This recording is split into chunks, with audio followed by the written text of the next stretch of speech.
આપણા સૌ કોઈના આરાધ્ય ઇષ્ટદેવ સર્વ અવતારી ભગવાન સ્વામિનારાયણ મહાપ્રભુ તેમજ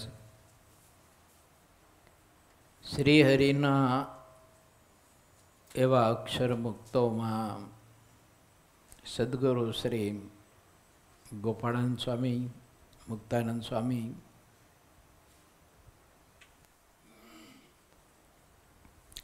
આપણા સૌ કોઈના આદ્ય ગુરુ કવિ સમ્રાટ બ્રહ્માનંદ સ્વામી, અમારા ગુરુદેવ પરમ પૂજ્ય શ્રી વિજ્ઞાનદાસજી સ્વામીના ચરણમાં આજે મારી ખૂબ ખૂબ કોટી કોટી દંડવત પ્રણામ સાથે પ્રાર્થના. ઉપસ્થિત સમગ્ર શ્રી હરિના પરમાંશો, પાર્ષદો, સાધકો અને બ્રહ્મ વિદ્યા છાવણીનો મહાદિવ્ય અલૌકિક લાભ લેવા માટે વધારેલા સમગ્ર હરિભક્તો બહેનો અને બ્રહ્મ વિદ્યા છાવણીનો મહાદિવ્ય અલૌકિક આનંદ આપણે શાંતિથી સુખપૂર્વક લઈ શકીએ અને બાહ્યાંતર ને આભ્યંતર બંને ઠંડક આપણને મળે એના માટે રાત્રિ દિવસ એક કરીને ભક્તવત્સલ સ્વામી, ધર્માનંદ સ્વામી, નિત્યપ્રકાશ સ્વામી, રમેશભાઈ, પછી બીજા બધા ઘણા બધા છોકરાઓ, આ બધી ટીમ છે મોટી. એમને આપણે લાખો લાખો ધન્યવાદ દઈએ કે બધી રાત્રિ દિવસ મહેનત કરી અને આવું સરસ મજાનું આપણને ગોઠવી આપ્યું છે. તો હું ને તમે એમની ભાવના અને એમનો પુરુષાર્થ, મહારાજની આપણા માટે અપેક્ષા, આ પરમહંસોને આપણી પાસે અપેક્ષા અને આપ સમગ્ર હરિભક્તો બેઠા છો એની અપેક્ષા પૂર્તિ થાય એવો કંઈક આપણે સહિયારો પ્રયાસ કરીએ. શ્રીજી મહારાજને જેમ છે તેમ સમજવા માટે પ્રયત્ન કરીએ. એના બધા જ મુક્ત પુરુષો છે, એને જેમ છે તેમ સમજવા માટે પ્રયત્ન કરીએ. બાકીનો જે ભાગ છે વધારાનો, કે જેને પ્રાકૃત ભાગ કહેવામાં આવે, શરીરની અમુક આવશ્યકતાઓના જે કંઈ યોગો, માનો કે ખાવું, પીવું, ઓઢવું, હરવું, ફરવું વગેરે વગેરે, એ બધા પ્રાકૃત ભાવ છે. એને એક બાજુ સાઈડમાં મૂકી દઈએ. જે આત્મા પરમાત્માના સ્વરૂપની વિશે અતિશય સંલગ્ન રહે છે, આત્મસત્તા રૂપે રહીને શ્રીહરિની મૂર્તિનો આનંદ સેવાના યોગથી, તપના યોગથી, ભજનના યોગથી, ધ્યાનના યોગથી, કથાના યોગથી, જ્ઞાન ગોષ્ઠીના યોગથી, સમજણના યોગથી, બુદ્ધિના યોગથી જે મૂર્તિનું સુખ લઈ રહ્યો છે,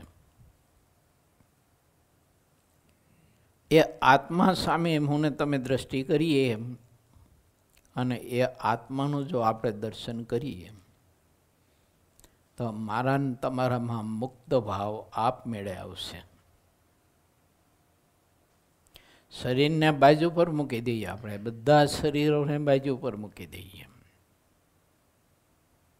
આ શીખવા માટે જ આ હોલનું સંતોએ આવું બધું સરસ મજાનું છે ને ગોઠવું છે, આ સમજવા માટે. કઈ વાત? શરીર, પુરુષ ભાવ, સ્ત્રી ભાવ, હું પુરુષ છું, હું સ્ત્રી છું, હું બાળક છું, હું યુવાન છું, હું રાજા છું, હું રંગ છું, હું બુદ્ધિશાળી છું, હું ગરીબ છું, હું ધનવાન છું. આ બધો જ પ્રાકૃત ભાવ છે. એને સંતોના શબ્દના ટાંકણાથી મારે તમારે કોતરી કોતરી કોતરી કોતરી બધું કાઢવાનું છે. પથ્થરમાં મૂર્તિ તો છે જ, પણ શિલ્પી શું કરે છે કે વધારાનો ભાગ છે ને એ કોતરીને કાઢી નાખે છે, એટલે એમાંથી મૂર્તિ પ્રગટ થાય છે. એમ આત્મામાં પરમાત્મા છે જ, પરંતુ ઉપર જે પડ બાજી ગયું હોય, કોઈ કોઈ સંકલ્પનું, ભાવનાનું, ઈચ્છાઓનું, કોઈ કોઈ કારણનું, તો સંતોના માધ્યમથી, જ્ઞાન ગોષ્ઠીના માધ્યમથી, પરસ્પર હરિભક્તોના જ્ઞાન ગોષ્ઠીના માધ્યમથી એ જ્ઞાન ગોષ્ઠીના શબ્દરૂપી જે ટાંકણાઓ છે ને એનેથી ખોતરી ખોતરી ખોતરી ખોતરી ખોતરી અને એ વધારાનો ભાગ આપણે કાઢવા માટેનું કામ અહીં કરવાનું છે. તો મૂર્તિ તો છે જ અંદર. હું ને દિવ્યેશ્વર સ્વામી મંદિરમાં રહેતા, ધાંગધ્રા જૂના મંદિરમાં. તો દરવાજો છે ને જયભાઈ એટલી બહુ સરસ મજાની પહેલાંની બધી નકશી કરેલો દરવાજો,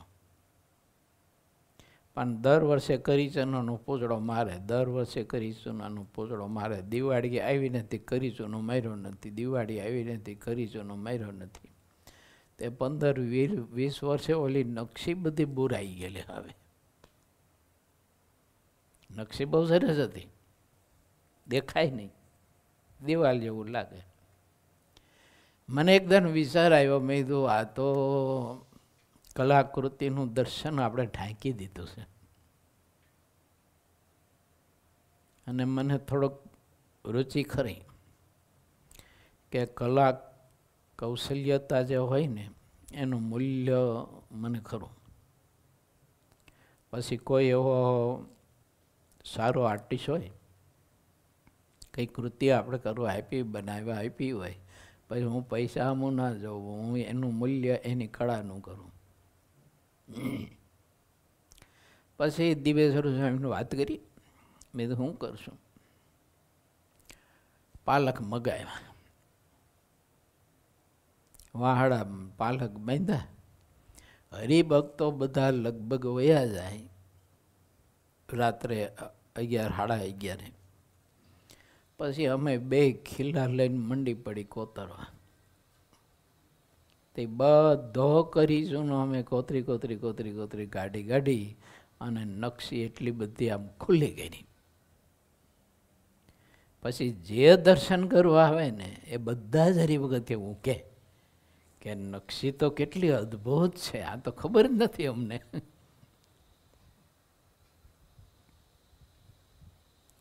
એમ અહીંયા બેઠેલો જે સમાજ છે એ બધાયના આત્માને વિશે પરમાત્મા અખંડ છે. પણ મેં કહ્યું તેમ અમુક કોઈ પણ પ્રકારના કારણોનો પૂછડો માથે ફરી ગયો, એટલે આત્માનો જે પ્રકાશ છે, એનો જે તેજ છે, એનો જે પ્રભાવ છે, એ આખો પ્રભાવ છે ને દબાઈ ગયો. પરિણામે આત્મા માયાના પ્રભાવમાં આવવા માંડ્યો. માયા એને પ્રભાવમાં લઈ લે, આત્માને ઢાંકી દે. હવે સમજા કે માયા કદાચ પ્રભાવમાં લઈ શકે, પણ એટલો નિર્બળ થઈ ગયો આત્મા, તે એને નાશવંતમાં નાશવંત, દુઃખરૂપમાં દુઃખરૂપ, તુચ્છમાં તુચ્છ જે જ વસ્તુને પદાર્થ થઈને પ્રભાવમાં લઈ લે આત્માને. આપણને આશ્ચર્ય થાય.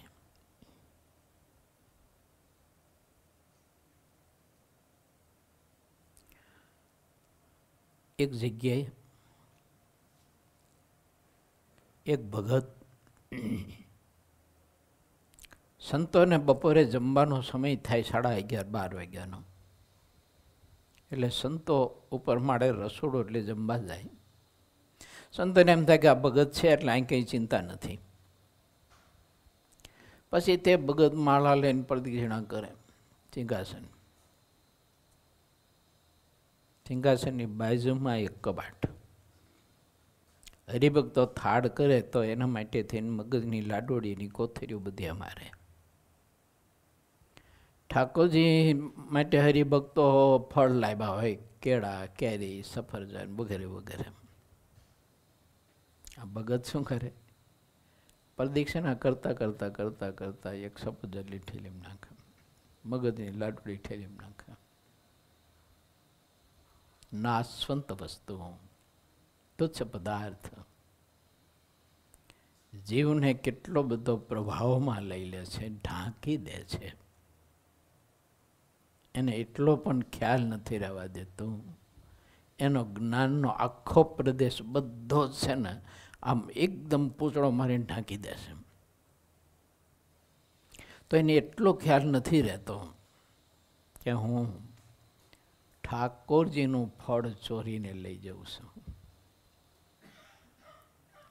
મંદિરનો મગજ ચોરીને લઈ જાઉં છું.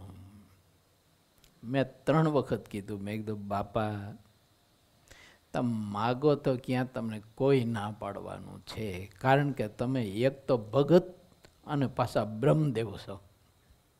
એટલે અમારા માટે તો બ્રહ્મદેવ એટલે પૂજ્ય છો કીધું.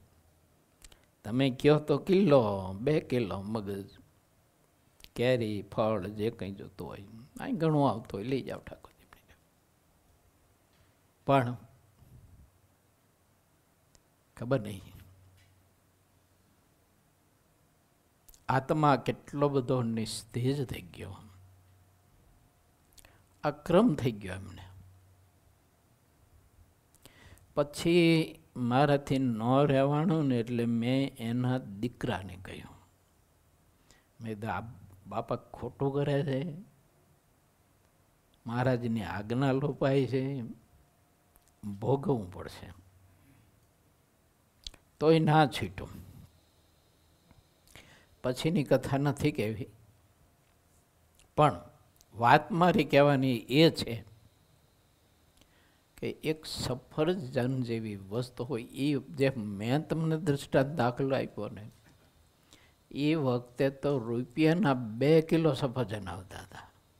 રૂપિયાના 2 કિલો.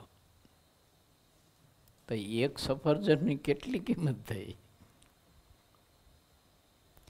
આવી ચીજ વસ્તુ આત્માને કેટલો પ્રભાવમાં લઈ લે છે. અને જે રીતે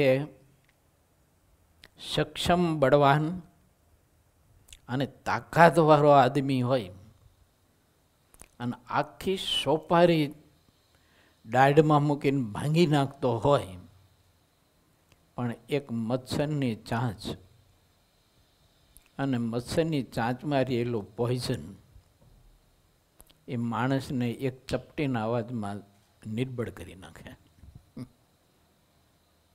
તો આપણે કહીએ ને એને,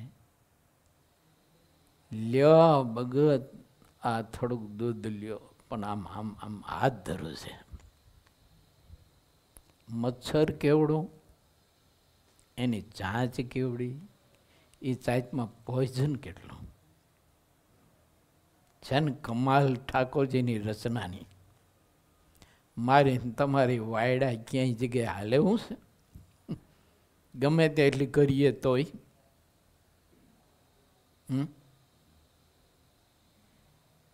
આટલી ચીજ બાબત, એક ટીપું હોય પાણીનું, અને પાણીના એક ટીપાના તમે 1000 ભાગ કરો અને એ કેટલું બુંદ અલ્પ થાય. એવો અલ્પ બુંદ જે છે વિકારનું તે આત્માને ઢાંકી દેશે. આત્મા કેવો છે? પ્રલય કાળના હજારો સૂર્ય ઉદય થાય અને એનો જેટલો પ્રકાશ હોય ને એથી અધિક આત્માનો પ્રકાશ છે. બોલો, બળવાન કેટલો છે આત્મા ખબર છે? 5 જણા આંકડા ભીડી અને વડલાના વૃક્ષને આમ બધ ભરે. એ વડલાનું વૃક્ષનું થડ કેટલું જાડું હોય?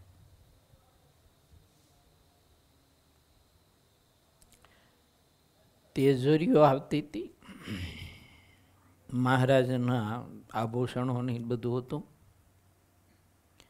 અને ઝાડી પ્રદેશમાં કોઈ લૂંટારાઓ અને ગંધ આવી ગઈ. બાતમીદારોએ બાતમી આપી અને લૂંટવા માટે એ બારવટિયાની મોટી જબરદસ્ત ટોળી એ રસ્તો રોકી અને આડે ઊભી રહી. ખેડૂતોને કહે ઊભા રાખો ગાડા. 5 પાર્ષદો હતો મહારાજના સાથે,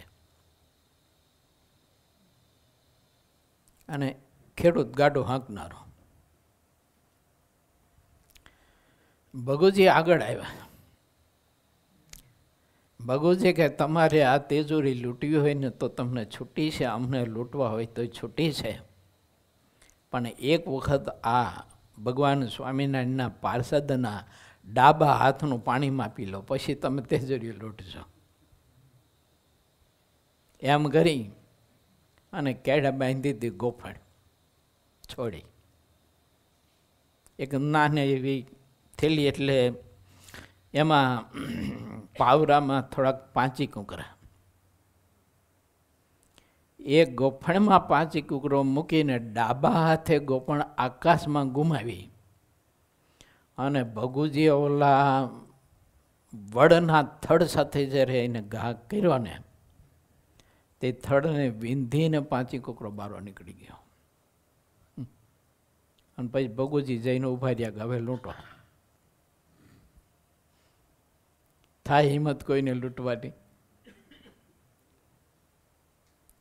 આટલો બળવાન શક્તિશાળી પુરુષ, માણસમાં ઘણું બળતું બળ ને, એક મચ્છર એને નિર્બળ કરી શકે છે. નહીં જેવી ચીજ વસ્તુ એને ઢાંકી શકે છે આત્માને. માટે આ લોકના કોઈ કારણો પરમાત્માએ જે આ શરીરમાં રહેલો આત્મા એને જે પોતાનો પ્રકાશ આપ્યો છે, જ્ઞાન, ત્યાગ, વૈરાગ, ભક્તિ, આત્મનિષ્ઠા વગેરે વગેરે જે પરમાત્માએ પ્રકાશ આપ્યો છે, તે પ્રકાશને કોઈ ઢાંકી ના શકે ને, એના માટેના પાઠ શીખવવા માટેનું અહીં આપણે કરવાનું છે. અને એ તે કેવું તમને ખબર છે? આ ક્લાસીસ ફ્રી ઓફ ક્લાસીસ, કોઈ ફી નહીં. કોઈ ફી નહીં, આટલું જ. ખાલી તમે ફ્રી જોઈ. હા, ફી નહીં, તમે ફ્રી જોઈ. તો શ્રીજી મહારાજની કૃપા આપણે વિચારીએ તો કેટલી આપણા ઉપર ભગવાનની કૃપા છે. કોઈ સમજી શકે, કોઈ ના સમજી શકે, પણ આપણે તો ફરજિયાત સમજીએ કે મારા ઠાકોરજી આ બધી રચનાઓ જે કરી છે એ મેં કહ્યું એના માટે. જયભાઈ, હું છોકરાઓને ઘણી વાર કહું કે તમારે લગ્ન કરવા હોય તો સુખેથી કરો, પણ 2 વર્ષ મારું ટ્યુશન રાખજો અને પછી લગ્ન કરજો. તમે કીધું.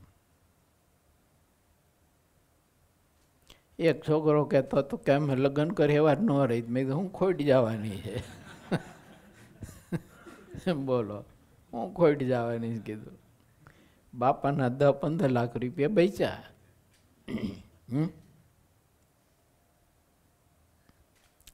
એટલે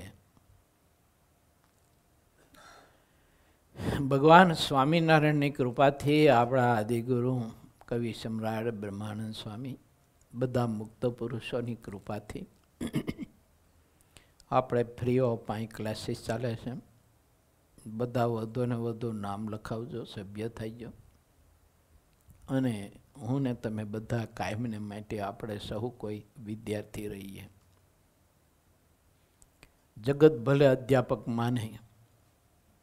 ઘણી વખત આપણા શિક્ષકોની મિટિંગ હોય તો હું કહું એ લોકોને કે વિદ્યાર્થી કે વાલી કે અમે બધા તમને ભલે અધ્યાપક માનીએ, પણ તમે તમારી જાતને વિદ્યાર્થી માનજો કાયમ. અધ્યાપક મત થાઓ. જો હું ને તમે દાસ રહેશું તો જે હેતુ માટે આ હોલ તૈયાર કર્યો છે તે બધું સાર્થક થશે. અને સત્સંગ કરવાનો નિયમ ક્રમ જે કહો તે એ છે કે પહેલાં એને ગરજવાન થવું જોઈએ. શું થવું જોઈએ? એને ગરજવાન થવું જોઈએ. મહારાજની મૂર્તિનું જો સુખ મારે તમારે પ્રાપ્ત કરવું હોય ને સાચી નિષ્ઠા કે સાચી સમજણ જો આપણે કેળવવી હોય તો પહેલાં આપણે ગરજવાન થતા શીખીએ. તો કેવા ગરજવાન થવાનું એ શીખવું. મહારાજ કે કેવા ગરજવાન થાવ તો એ શીખવું. મહારાજ કે કેવા તો કે સડતારાના રાંકા જેવા. શીખવું કે ન શીખવું? સડતારાના રાંકા ને જેવા. બેમનાથમાં સદાવ્રત અપાતું હતું. એ વખતે ભયંકર દુષ્કાળ હતો. લોકોને ક્યાંય અનાજ નહોતું મળતું, પાણી નહોતું મળતું. વૃક્ષના પત્તાઓ બધા ખાઈ ગયેલા. પશુઓ અને માણસો ભેગા થઈને કશું નહીં. અને બેમનાથમાં સદાવ્રત અપાતું. નદીના કિનારે મંદિર. તેને મોટી જબ્બરી લાગી, અડધો કિલોમીટરની લાંબી સદાવ્રત લેવા માટે. પછી નાળિયેરની વાટકા જેવડી કાચલી ખવાય. પેલા ગામડામાં છે ને સાથ લેવા માટે રાખતા. અત્યારે તો કાચલી જોઈએ નહીં હોય. કાચલા જોઈએ પણ કાચલી કોઈ નથી જોઈ. એક કાચલી ભરીને પછી અનાજ આપતા એને. પછી શું કરે, ઓલા રાંકા લેવા આવે, એક કાચલી તો શું થાય, લઈને વયો જાય. પાછો આમ લાઈનમાં ઊભો રહે. દેનારો ઓળખી જાય એટલે ધક્કો મારીને બારો કાઢે. વેરી પાછો આમ લાઈનમાં આવે ને વેરી પાછો આગળ આવે તો ઓલો ધક્કો મારીને બારો કાઢે. ત્રીજી વખત આવે એટલે જે ધક્કો મારે તો રડતો જાય ઓલો નદીમાં, બાજુમાં નદી. તોય પાછો લાઈનમાં આવીને ઊભો રહે ને ઘર ઘરે ભાઈ સાહેબ બાપા દયા કરો ને એક કાચલી આપો વધારે, એક કાચલી વધારે આપો. શ્રીજી મહારાજે આ દ્રષ્ટાંત આપ્યું છે કે આવા ગરજવાન સત્સંગ માટે જો થઈશો તો મારે જે તમારી પાસે કરાવવું છે, મહારાજ કહે એ હું સુખેથી હું કરાવી શકીશ. ખપ વિના કોઈ પણ બાબતની મીઠાશ ન આવે. ભૂખ વિના મીઠાશ નથી. ઘણા બધા કે મોહનથાળ બહુ મીઠો. હું એમ કહું મોહનથાળ મીઠો નથી, ભૂખ મીઠી છે. હે, દૂધપાકમાં સ્વાદ નથી, ભૂખમાં સ્વાદ છે. અને ભૂખ બે પ્રકારની ખબર હે ને, સાચી અને ખોટી. ખોટી ભૂખ હોય. આ ખોટી ભૂખ હોય ને, જમવા બેસાડી ને તો દૂધપાકનો વાટકો લે, પીવે, ખાય. હા દૂધપાક બહુ સરસ કર્યો પણ કે યાર એલચી ન નાખી. આ શું બોલે છે? ખોટી ભૂખ બોલે છે. બાકી બાજરીનો રોટલો સાંજનો હુકાઈ ગયો હોય અને વાટકો છાશ આપે અને એ તે એવી કે એક જ ઘૂંટડો છાશ પીવો અને ચોટલી ખીતો થઈ જાય એવી હોય. આ એટલી ખાટી હોય. એવી છાશ અને હુકાઈ ગયેલો રોટલો આપ્યો હોય જુવારનો કે બાજરાનો, પણ ખરેખરી સાચી જો ભૂખ હોય ને તો એમ કે આ હા હા એક તો શું ભોજન મળ્યું છે મને, શું રોટલાનો સ્વાદ છે. એને ટાઢા રોટલા હોય ને એને ગામડામાં પહેલાં ખુરમાં કહેતા. જો શું ખુરમાનો અવાજ છે કે શું મીઠાઈ છે. આ હા હા છાશ કેટલી બધી મીઠી છે. એ કોણ બોલે છે? સાચી ભૂખ બોલે છે.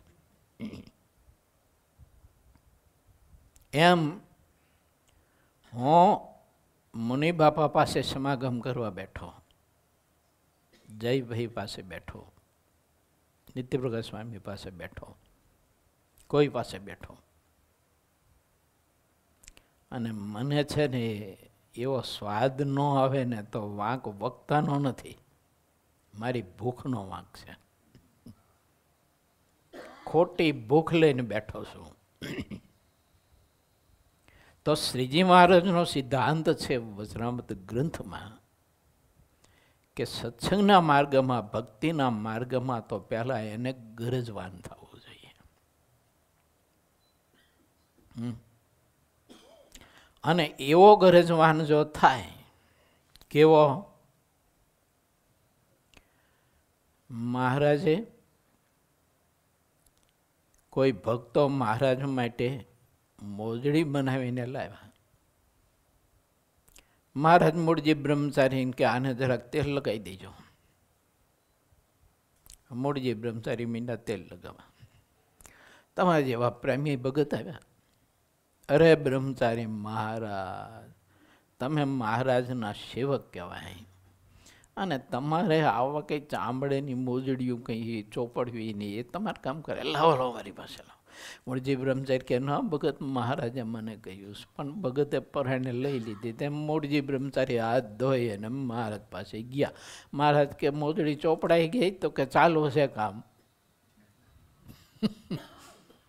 તો મહારાજ કે કોણ ચોપડે છે? કે ફલાણા ફલાણા ભગત. મેં મહારાજ કે મેં તને કહ્યું હતું, અને મોજડી એ ભગતને શું કામ ચોપાડવા માટે થઈને આપી? હાલ હાલતો થા, નીકળી બારો, વિમુખ મોઢું ન બતાવતો. નીકળી ગયા, ડભાણ ઠેઠ ગયા. કેરી પાકેલી હરિભક્તો એ શાકની કેરી ઉતારીને ટોપલા ભરીને તૈયાર કરેલી. વિચાર કરતા હતા કે ગઢપુર કોણ પહોંચાડે? મૂળજી બ્રહ્મચારી કે હું પહોંચાડું. એ 30-40 કિલોનો મોટો ટોપલો કેરીનો માથે ઉપાડી અને ઠેઠ ગઢપુર, ડભાણથી ગઢપુર આવે. પગમાં પગરખા પહેરવાની મહારાજે ના પાડેલી. કેરીની સિઝન એટલે ગરમી,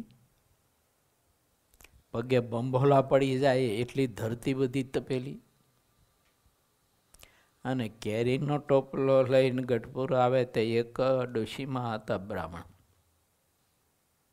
એને ઘેર ગયા, ટોપલો મૂક્યો. ઓહો, બ્રહ્મચારી મહારાજ તમારા દર્શન જ થતા બાપા હમણાંથી, મહિના 2 મહિનાથી તમારા દર્શન જ નથી થયા.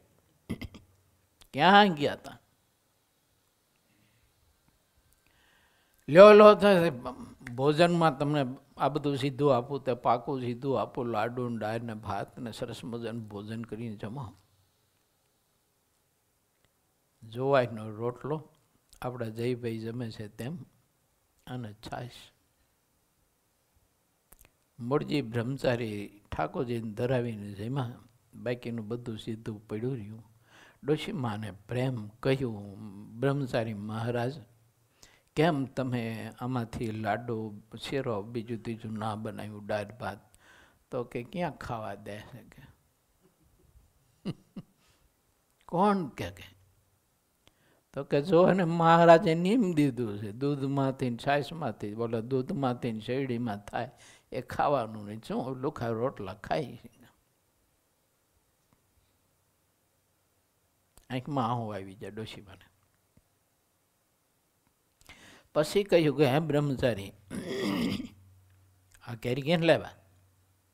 કોના માટે? તો કે મહારાજ માટે. તો કે પણ ગઢડા દાદાના દરબારમાં જવું જોઈએ ને ટોપલો લઈને અહીં ઘેર આવ્યા મારે. મહારાજ મારાથી રિહાણા છે કે હું ટોપલો લઈને જઈશ ને એને ખબર પડશે ને કે આ મૂળજી બ્રહ્મચારી ટોપલો કેરીનો ઉપાડીને લાવ્યો તો નહીં જમે કે રિહાણા જ મારાથી. આને ડોશીનો મગજ ગયો. જો ભગવાન થતા આવડે છે કે ભગવાન થઈને બેઠા છે કે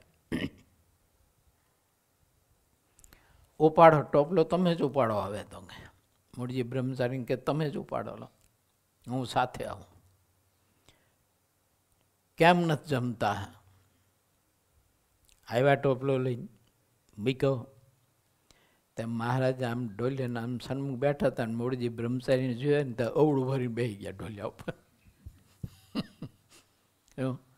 આમ મોઢું કરીને બેસી ગયા. ઓલી ડોશી તો જોઈ રહી. પછી મહારાજને કહે, મહારાજ આમ મોઢું આ બીજું કરો હવડું. આ બ્રહ્મચારીનો શું વાંક છે, એનો શું ગુનો છે? ભગવાન થતા આવડે કે નથી આવડતું કે શું વાંક છે એનો, શું ગુનો છે એનો? બ્રહ્મચારી કહે, બ્રહ્મચારી ઉભા રહો, હું તો આહરી લેતી આવું. દોડતા ગયા જીવબા માટે પાસેથી મોટી તાહરી લઈ આવે. મૂળજી બ્રહ્મચારી કેરીનો કરીને ગોરી ગોરીને રસ કાઢો. પછી હું આવ્યું ઊભી છું. એ રસ કેવોક નથી મહારાજ પીતા જોઉં કે.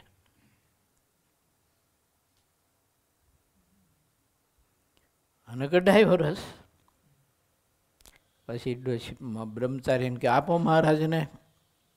ઓલો બ્રહ્મચારી બિચારા ધ્રુવજી આપવામાં મહારાજ નહીં જમે. તમે આપો પણ. ડોશી કે બ્રહ્મચારીને કે આપો, જોઉં છું કેવાક ન જમે. અને મહારાજ બ્રહ્મચારીએ પછી ઓલો તારો મહારાજ પાસે મૂક્યો. મહારાજ આંખો વીજી ગયા. બોલો ઓલે ડોશી કે મહારાજ આ રસ પીવો. બ્રહ્મચારી બિચારો ઠેઠ દબાણથી કેરી ઉપાડીને લઈને આવ્યો હશે. કંઈક માણાની રીતમાં તો રહ્યો કે માણાની રીતમાં તો રહ્યો, ભગવાનની રીત કંઈ નહીં કે માણાની રીતમાં તો રહ્યો. અને ઠાકોરજી પછી હસતા હસતા ઓલી તારી લઈને મહારાજે રસ પીધો. અને પિતા પિતા રસ નીચે ઢોરાતો હતો. તે અંગરખીની સાર લઈને આમ મોઢમ લાંબી જીભ કરીને ચાટતા હતા. અને એ રસ પીતા પીતા અધરષ્ટ ઉપર સરસ મજાનો પીળો ધમક જેવો જ્યારે મૂછનો દોરો છપાણો. અને એ મૂળજી બ્રહ્મચારી ડોશીમાના ચિત્તમાં મૂર્તિ કરી ગઈ. વાત મારી કહેવાની એ છે કે કેટલો ખપ મૂળજી બ્રહ્મચારીને.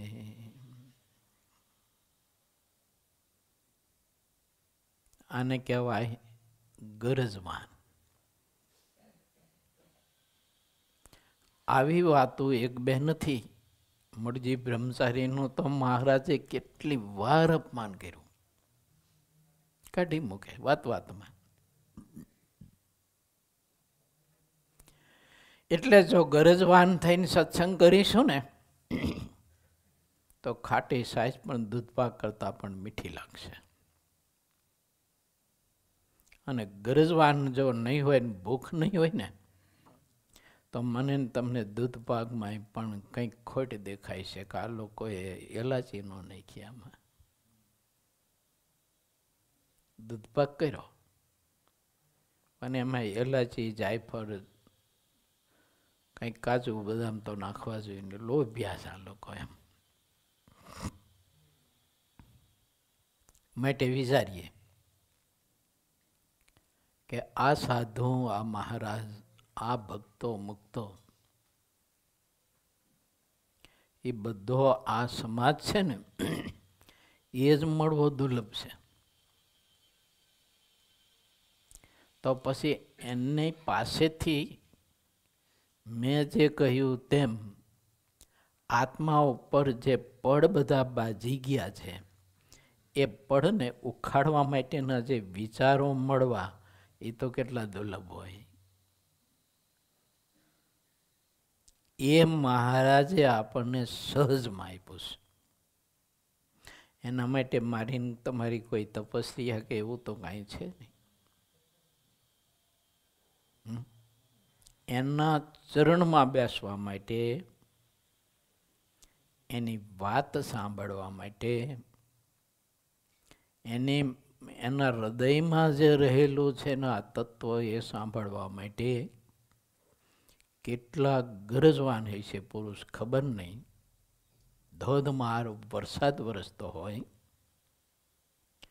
બે મકાનોની વચ્ચે ખંચારું નેવાર્યું હોય, એ નેવાર્યું કેટલું હાંકડું હોય, માણસ માંડ માંડ ઊભો રહી શકે, વધીને ફૂટ 1.5 ફૂટનું હોય, નાની એવી બારી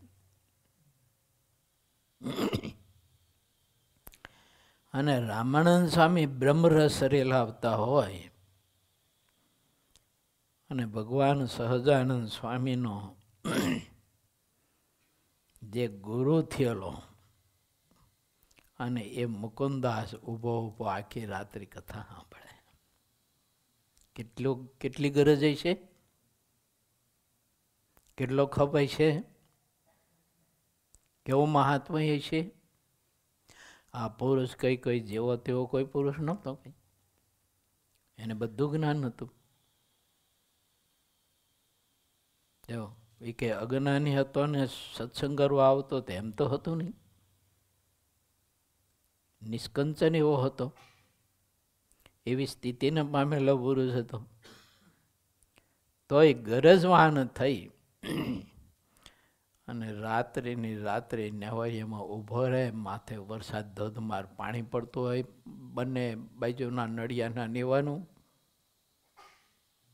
પવન સુસવાટા મારતો હોય અને એ રામાનંદ સ્વામીનો બ્રહ્મરસ રસ રેલાયેલો એ ઊભો ઊભો પીતો હોય. કેટલો ખપ, કેટલી ગરજ. તો શ્રીજી મહારાજે આજે મારા તમારા ઉપર કૃપા કરીને એથી અધિક આપ્યું છે.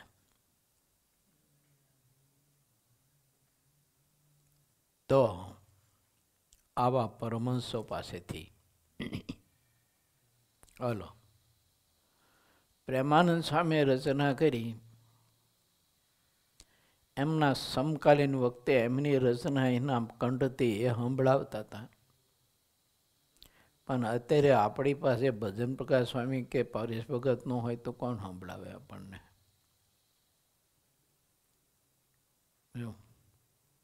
તો કેવો યોગ આપ્યો મહારાજે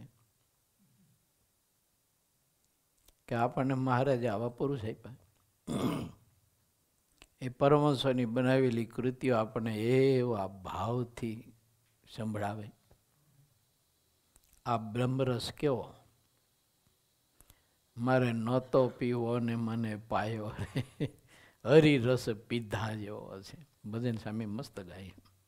જો આ જે હરિરસ આજે પીરસાય છે કે પીરસાય છે, એ હરિરસ એવો છે કે આત્માના જન્મ જન્માંતરના જે કંઈ પળ બાજી ગયા હોય એ બધા જ પળ ઉખાડીને આત્માને એટલો સ્વચ્છ પવિત્ર શુદ્ધ એટલો પ્રકાશવાન કરે કે જેના પ્રકાશમાં માયાનો પ્રભાવ પણ મારા બાપ ઢંકાઈ જાય. જો માયાનો પ્રભાવ રખે ને કદાચ માયાને સંકલ્પ થયો કે હું આ મુક્તને મારા પ્રભાવમાં લઈ લઉં, અને એ આવે એના પ્રભાવમાં લેવા માટે આમ જાઓ મારવા જાય ને તો એ માયા જ એના પ્રભાવો આવી જાય, ઢંકાઈ જાય. જો એમ પ્રથમ મધ્યનું 62મું કહે છે ને, મધ્યનું 62મું એમ કહે છે કે ભગવાનને ભગવાનના સંતનો જેની યથાર્થ નિશ્ચય છે એને કાળ, કર્મ અને માયા ત્રણેય ભેળા મળીને બુંડું કરવાને ધારે તો પણ ન કરી શકે. ગરજવાન થઈને ખરેખરા ખપવાન થઈ અને જો આપણે આ બ્રહ્મરસ પીધો હોય તો એ બ્રહ્મરસ પીવાથી આત્મા એટલો બધો પ્રકાશમાં આવે, એટલો બધો શુદ્ધ થાય, એટલો બધો પવિત્ર થાય, એટલો બધો બળવાન થાય કે ખાલી માયા નહીં પણ કાળ, કર્મ અને માયા ત્રણેય બેડા મળી અને જેટલું હોય એટલું બળ ને જેટલી હોય એટલી તાકાત અહીંયા જોડે ને તો એને પ્રભાવમાં ન લઈ શકે. અને ઇન્દ્ર મહારાજા એની અપ્સરાઓને ખુલ્લે આમ ઓર્ડર આપે કે તમારી પાસે જેટલી કળા હોય એટલી ખર્ચી નાખો, પણ આ એક ભારત દેશથી આવેલો અર્જુન એને કોઈ પણ ભોગે તમે ચલિત કરો. પણ સ્વરૂપ નિષ્ઠા જો હતી, એને સ્વરૂપ નિષ્ઠા જો હતી તો સ્વર્ગની અપ્સરાઓ પણ પ્રભાવમાં ન લઈ શકી.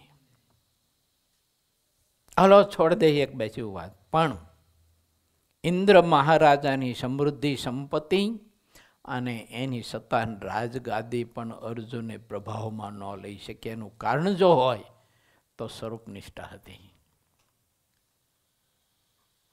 અને જ્યાં સ્વરૂપ નિષ્ઠા આવી, પોતાના આશ્રિતને બતાવવા માટેની બાબત જ્યારે ઉભી, પ્રશ્ન જ્યારે તે આવ્યો ત્યારે ભગવાન સહજાનંદ સ્વામીએ મધ્યના 9માં દૃષ્ટાંત આનું આપ્યું છે અર્જુનનું.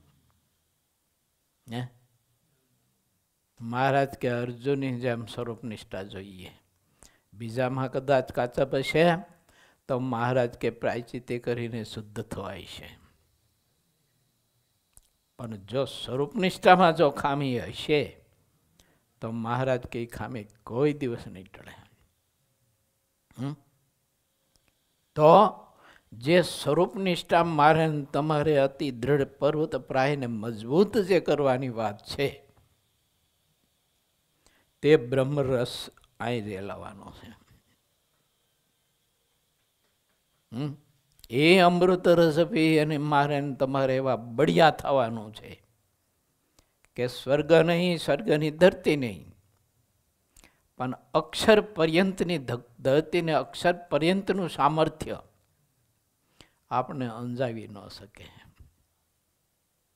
એવી નિષ્ઠા ભગવાન પુરુષોત્તમ નારાયણને મારે તમારે દ્રઢ કરવા માટેની શ્રીહરિ આપણા ઉપર કૃપા કરી અને આ બધા સર્વશ્રેષ્ઠ યોગો આપણને આપ્યા છે. હવે વિચારીએ કે શ્રીજી મહારાજની કૃપા કેટલી છે આપણા ઉપર. તો શ્રીહરિએ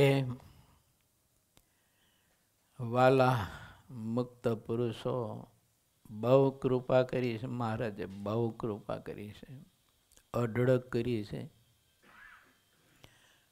માટે સત્સંગ કરવા માટે હું ને તમે બધાએ ગરજવાન થાય, ગરજુ થાય. સડતારાની રાખાની જેમ ગરજવાન થઈ ગયા.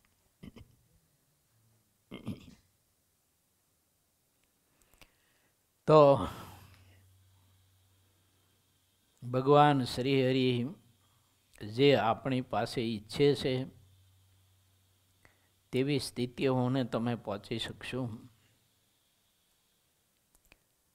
મહારાજમાં એવી પ્રીતિ થઈ છે. મહારાજના જે છે એમાં આપણને એવી પ્રીતિ થઈ છે. આ બધું સહાય ઉપકરણ છે, મદદ કરે. ગમે તેવા એસી હોય, ગમે તેવી ઠંડક હોય, ભૂખ જ ન હોય શું કરવાનું? ભોજન તો બહુ સરસ છે, રુચિકરક છે, સ્વાદિષ્ટ છે, પણ ભૂખ જ નથી. શું કરશું? એટલે ભોજન પહેલા ભૂખ જોઈશે, પછી ભોજન. જો પહેલા શું જોઈશે? પહેલા ભૂખ જોઈશે અને પછી ભોજન.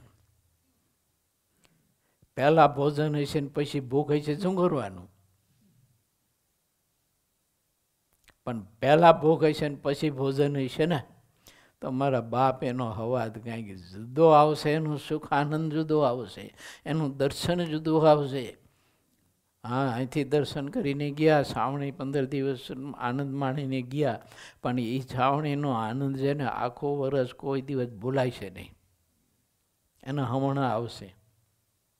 રાતે સૂતા હોય ને તો એના હમણાં આવશે, ગલો નહીં તો હમણાં માધવ સ્વામી આવશે, પાછ જગાડશે. જો, અને જ્યાં સુધી એનું હમણું ન આવે ત્યાં સુધી સમજી લેજો કે આપણે હજી હમા નથી થયા. ત્યાં સુધી આપણે હજુ હમા નથી થયા. હમા એટલે ચોખ્ખા. હામા નથી કહેતો પાછું, એ પાછું જુદો અર્થ થાય હામા થવાનો. તો શ્રીજી મહારાજે આવી કૃપા કરી છે. પરસ્પર એકાદા બીજા ભક્તોનું મહાત્મય સમજી અને જેટલો વધુ લેવાય એટલો આપણે લાભ લઈએ અને શ્રી હરિને આપણી પાસે આ કરાવવું છે, આ આપવું છે.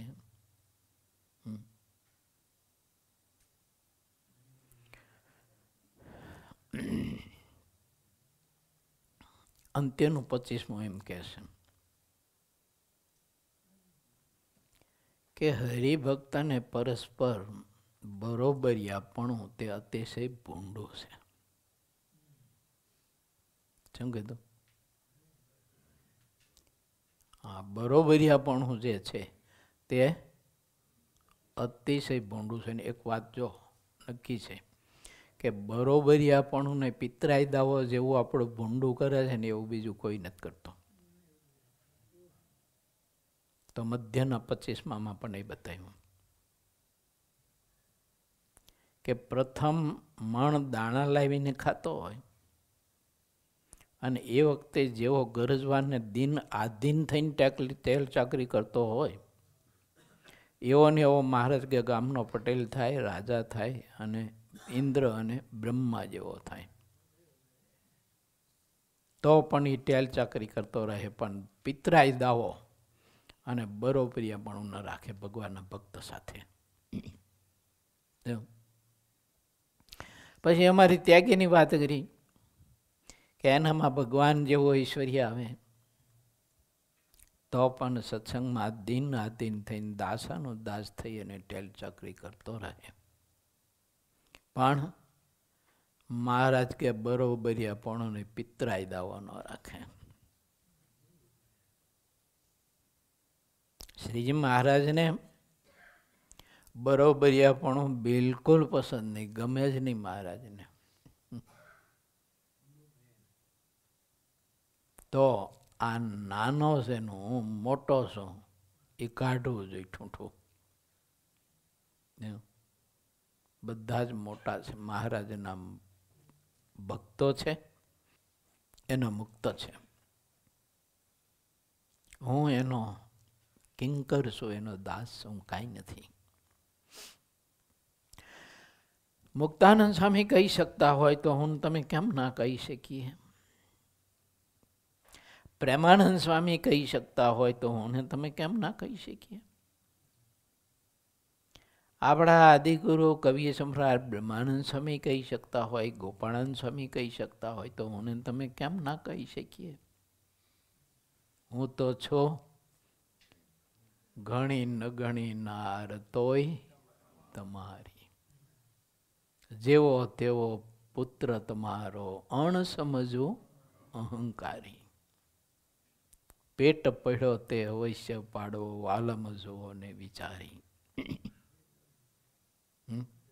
મેં દાઢી મહારાજ કુમ. દાઢી શબ્દ કેવો ખબર? ઓલા પેલા રામસાગર લઈને માગવા નીકળતા ખબર છે ફરતા બધે.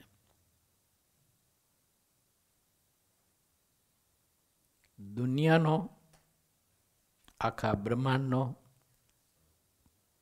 એના માલિકની ઈચ્છા હોય તો ભગવાન થઈને પૂજાય એવો પુરુષ એમ કહેશે કે હું તો છું ઘણી નગણી નાર તોય તમારી, મેં અવગુણ કી ભીત,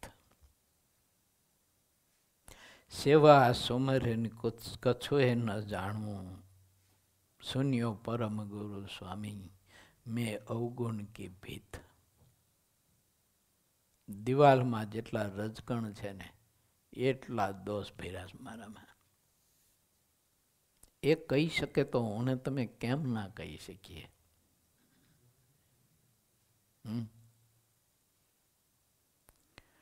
માટે વિચારીએ કે આ મહાપુરુષોમાં એટલું સામર્થ્ય શક્તિ અમાપ, અતિ અમાપ બધું. તો એ મહાપુરુષો હાથ જોડી, નાનો સાધુ કોઈ બીમાર હોય, કોઈ ભૂખો સાધુ હોય તો મુક્તાનંદ સ્વામીની પગચંપી કરવા બેસી જાય. ચૂલો પેટાવીને એને ભાખરી કે રોટલો કે રાબ કંઈક બનાવીને એને જમાડે, એના ધોતિયા ધોઈ નાખે. હાલો એ તો દાસ છે, ભક્ત છે તો કરે, મુક્ત છે તો. પણ ખુદ જેને આપણે ભજીએ છીએ ને એ સાધુના પગ દબાવવા બેસી જાય, એના માટે થઈને રસોઈ કરે, એને જમાડીને પછી જમે. મને ને તમને દાસત્વપણાનો પાઠ, ગરજવાન થવાનો પાઠ. કેવો ગરજવાન? બોલો. આ મહારાજ કેટલો ગરજવાન થાય? તે મહારાજ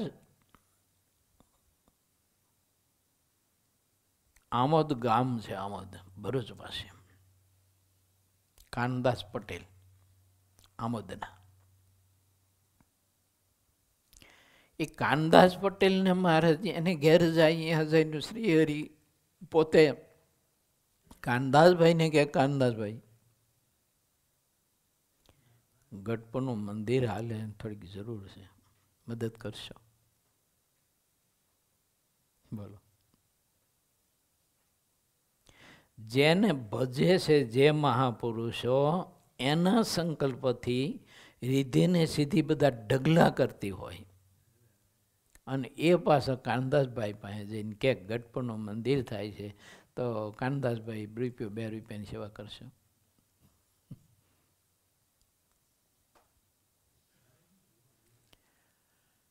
સત્સંગ કરવાની, મોક્ષ મેળવવાની ગરજ એને હતી. મોક્ષ કાનદાસનો કરવાની ગરજ એને. તો બીજાનો મોક્ષ કરવા માટેની ગરજ એટલી, તો પછી આપણા પોતાના આત્માનું કલ્યાણ કરવા માટેની ગરજ આપણને હોવી જોઈએ કે ન હોવી જોઈએ?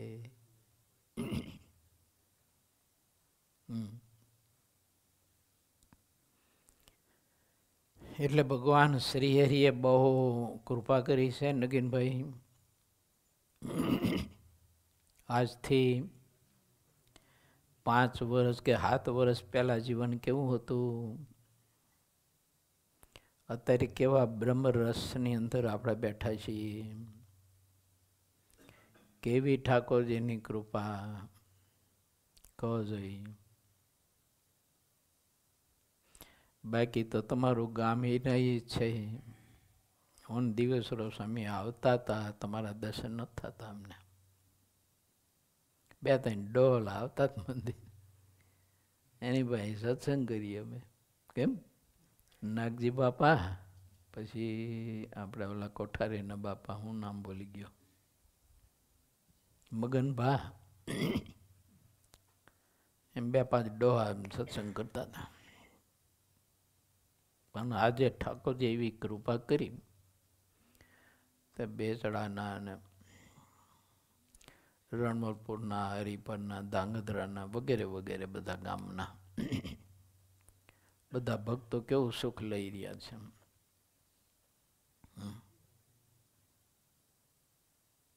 તો આ મહારાજનું પ્રગટપણું નહીં તે શું? મહારાજ આપણા બેડા અખંડ છે કે નહીં? બાકી તો આવું સુખ જ ન મળે. આવા સાધુ ક્યાંથી મળે? તો આવા હરિભક્તો ક્યાંથી મળે? આવું સ્થાન ક્યાંથી મળે?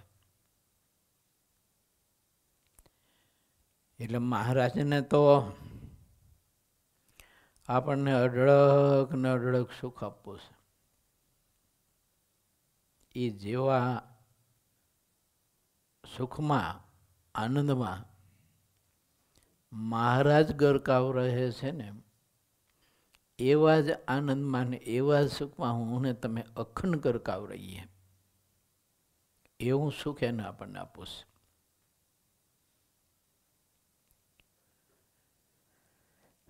બહુ મજાની વાત છે.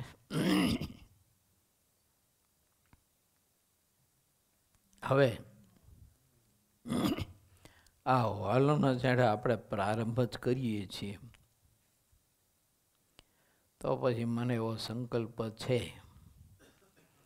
કે જયભાઈ 2 શબ્દ બોલે.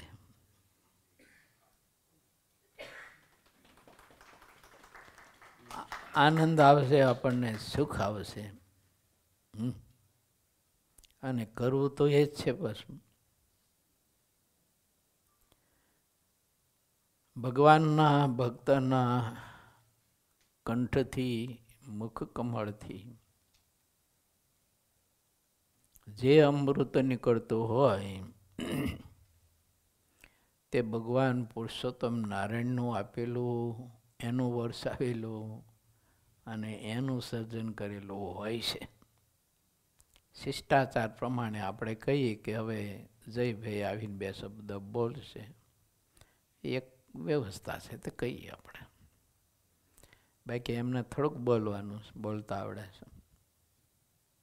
કહો જી, તો હું થોડુંક બોલું, મને થોડુંક બોલતા આવડે.